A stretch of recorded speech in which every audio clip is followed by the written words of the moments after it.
26 aprel tarixində keçirilən 9-cu siniflər üçün olan buraxılış imtahanında düşmüş bir sual izah edəcəm.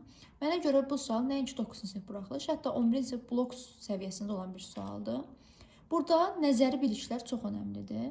Nəzəri bilikləri qoyaq qırağa, bu sualı yazmaq üçün sadəcə riyaziyyat bilmək yox, eyni zamanda riyazi təvəkkür olmalıdır. Əvvəla onu bilmək lazımdır ki, funksiyamız y bərabərdir ax kvadratıdır. A qiyməti artdıqca funksiyanın qrafiki daralır.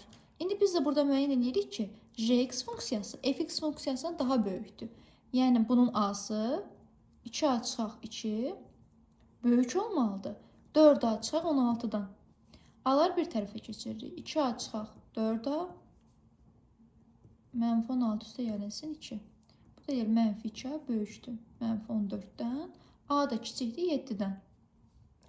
Bu sadə bərabərsizlik sualdır. Məsələ orada deyil. Məsələ qrafiki müəyyən eləməkdir. Hansının böyük kiçik olduğunu. Bir digər məsələ isə aparıb yerinə dəyərləndirməkdir. A'mız nə ola bilər? A'mız bunlar ola bilər. Yəni 4A çıxaq 16-da və ya burada fərq yoxdur. 4A çıxaq 16 dəyərləndirsə daha məqsədə uyğun olar. 4 vuraq 1 çıxaq 16. 4 vuraq 2 çıxaq 16 eləyəcək mənfi 8. 4 vuraq 3 çıxaq 16 eləyəcək mənfi 4.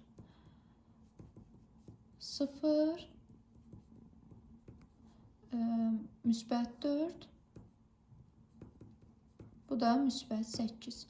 Burada baxın bu 4'ü olmaz. Nəyə görə olmaz? Əvvəla bu parabola deyil. Bu üçündə isə A'mız mənfidir. A'mız mənfidirsə qrafikin qolları aşağı olmalıdır. Bunun qolları yuxarı olduğu üçün ümumiyyətlə bunları bizim grafikimizə uyğun olmadığı üçün gözdən çıxardırıq. Bizə lazımdır 4, 5 və 6. Yəni A'mız 5 və 6 ola bilər. Bizim bunların cəmi tapanda 11.